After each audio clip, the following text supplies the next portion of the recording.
Assalamualaikum warahmatullahi wabarakatuh.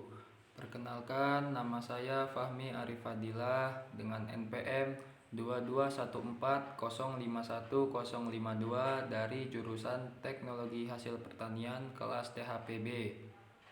Di sini saya akan menjelaskan tentang presentasi saya, yaitu identifikasi makhluk hidup. Kita mulai dari pengertian. Pengertian identifikasi makhluk hidup. Identifikasi makhluk hidup adalah upaya mencocokkan suatu jenis makhluk hidup dengan kategori tertentu yang telah diklasifikasikan dan diberi nama secara ilmiah oleh para ahli. Identifikasi makhluk hidup kali ini terdiri dari hewan dan juga tumbuhan. Hewan adalah binatang atau satwa yang seluruh atau sebagian dari siklus hidupnya berada di darat, air, atau udara, baik yang dipelihara maupun yang di habitatnya. Tumbuhan adalah organisme eukariota multiseluler yang tergolong ke dalam kerajaan Plantae. Di dalamnya terdiri atas beberapa kelat, yakni pertama tanaman bunga, kedua gimnospermae atau tumbuhan berbiji terbuka, ketiga Lycopodiosipdida, keempat paku-pakuan, kelima lumut, keenam serta jumlah alga hijau. Makhluk hidup. Pengertian dari makhluk hidup. Makhluk hidup adalah suatu organisme yang mampu mempertahankan dirinya dari berbagai perubahan lingkungan dan dapat berkembang biak untuk melestarikan jenisnya. Di lingkungan sekitar kampus banyak terdapat jenis makhluk hidup. Berbagai jenis makhluk hidup terdiri dari berbagai tumbuhan dan juga hewan. Untuk tumbuhan terbagi menjadi tumbuhan dikotil dan juga tumbuhan monokotil. Untuk mengenal tumbuh-tumbuhan yang tergolong sebagai tumbuhan dikotil dan monokotil dapat dilihat dari akar, batang, dan daunnya. Tumbuhan dikotil itu memiliki akar yang tunggang, batangnya bercabang dan berkambium, dan daunnya melebar dengan tulang daun yang menyirip atau menjari. Tumbuhan monokotil memiliki ciri akar serabut, batangnya tidak bercabang dan tidak memiliki kambium, serta daunnya memanjang dengan tulang daun yang sejajar. Pengertian dikotil dan juga monokotil. Kelompok tumbuhan berbunga tersebut terbagi lagi menjadi dua kelompok, yaitu kelompok tumbuhan monokotil dan dikotil. Tumbuhan monokotil adalah tumbuhan yang memiliki biji berkeping satu. Sementara dikotil adalah tumbuhan yang memiliki biji berkeping dua. Yang kedua adalah hewan. Hewan itu terbagi menjadi hewan vertebrata dan avertebrata. Apa itu hewan vertebrata? Hewan vertebrata adalah hewan yang memiliki tulang belakang, sedangkan hewan avertebrata adalah hewan yang tidak memiliki tulang belakang. Kita lanjut. Ciri-ciri hewan vertebrata.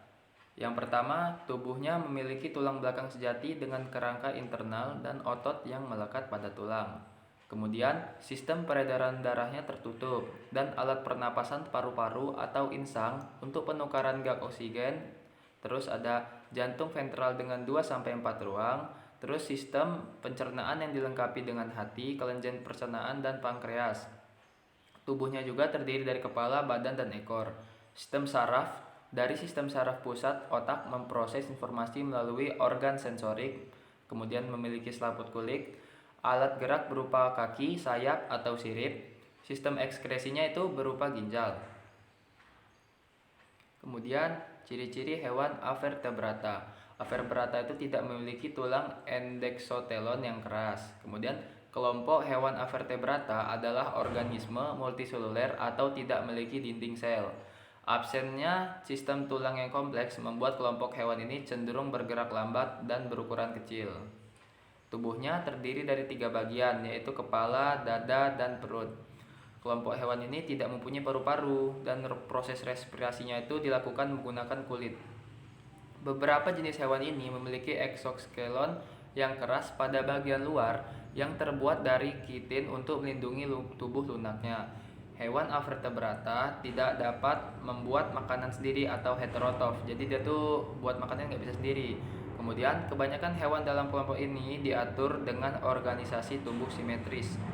Mayoritas hewan avertebrata berproduksi secara seksual dengan fungsi gamet jantan dan betina. Kemudian ada contoh-contoh dari tumbuhan dikotil dan tumbuhan monokotil. Untuk tumbuhan dikotil, klasifikasi tumbuhan dikotil itu seperti getah-getahan atau Euphorbiaceae. Klasifikasi tumbuhan dikotil yang pertama yaitu getah-getahan atau Euphorbiaceae. Jenis tanaman ini mempunyai getahnya itu berwarna putih yang akan terlihat jika Anda menyayat unsur batangnya, kayak pohon karet mungkin ya. Kemudian ada terong-terongan atau Solanaceae. Terong-terongan atau Solanaceae memiliki ciri khas yakni bunganya berbentuk mirip laksana bintang atau terompet. Selain itu, jenis tanaman ini juga memiliki buah dengan lapisan dalamnya yang berdaging atau berair. Kemudian ada tumbuhan monokotil. Untuk contoh-contoh dari tumbuhan monokotil, yang pertama ada Orchidaceae atau suku anggrek-angrekan. Anggrek merupakan bangsa dengan jenis yang beraneka ragam dengan nama latin Orchidaceae. Biasanya bunga ini tumbuh di lingkungan tropis. Jadi tidak heran jika di Indonesia sendiri banyak sekali berbagai macam jenis dari bunga anggrek. Anggrek merupakan salah satu tumbuhan yang hidup di lingkungan lembab. Hal tersebut dikarenakan anggrek memiliki ketahanan terhadap lingkungan yang lembab. Kedua, ada Zingiberaceae atau suku jahe-jahean. Rempah-rempah khas Indonesia seperti jahe, kencur, kunyit, laos, temu hitam, dan temulawak merupakan beberapa contoh dari suku jahe-jahean yang biasanya dimanfaatkan sebagai obat atau bumbu masak. Di daerah pegunungan, biasanya keluarga monokotil jahe dimanfaatkan untuk menghangatkan tubuh. Sekarang banyak juga minuman yang berbahan dasar jahe. Kemudian ada contoh hewan vertebrata. Contoh hewan vertebrata yang pertama itu ada Pisces. Kelas Pisces atau ikan adalah hewan yang seluruh anggotanya hidup di air, baik air tawar maupun air laut. Contoh hewan vertebrata kelas Pisces adalah ikan hiu, ikan pari, ikan lele, ikan tuna, ikan gurami, dan sebagainya. Kemudian yang kedua ada kelas amfibia. Amfibia itu berasal dari bahasa Yunani yaitu amfi yang berarti kedua dan bios yang berarti hidup. Amfibia merupakan hewan yang dapat hidup di dua alam, yakni darat dan air tawar, tetapi tidak di air laut. Contoh hewannya seperti katak dan salamander. Kemudian yang ketiga ada reptilia. Reptilia itu berasal dari bahasa Latin, yaitu repto yang memiliki arti melata. Dengan begitu, reptilia adalah hewan vertebrata yang bergerak dengan cara melata cenderung beradaptasi dengan kehidupan darat dan perairan. Contohnya adalah buaya, kura-kura, ular, cicak, tokek, kadal. Kemudian ada Aves. Kelas Aves merupakan anggota vertebrata dengan ciri khas tubuh tertutup bulu yang berasal dari epidermis. Hewan kelas Aves umumnya memiliki alat gerak berupa sayap untuk terbang. Nah, contoh-contoh hewan Aves itu ada burung. Burung itu kayak burung elang, burung kakak tua, burung kolibri, atau yang lain-lain lah ya. Kemudian yang kelima itu ada mamalia.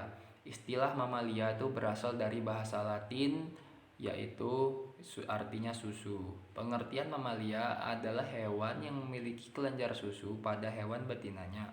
Contoh hewan vertebrata kelas mamalia itu seperti kucing, sapi, kambing, beruang, monyet, harimau, anjing, kenguru, gajah, badak, dan lain-lainnya.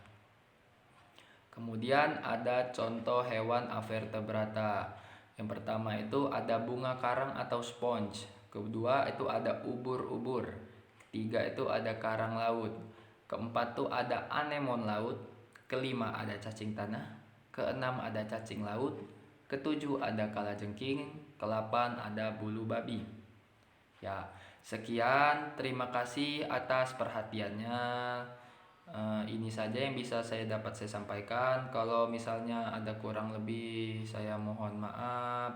Sekian dari saya, Fahmi Arif Fadilah. Wassalamualaikum warahmatullahi wabarakatuh. Bye bye.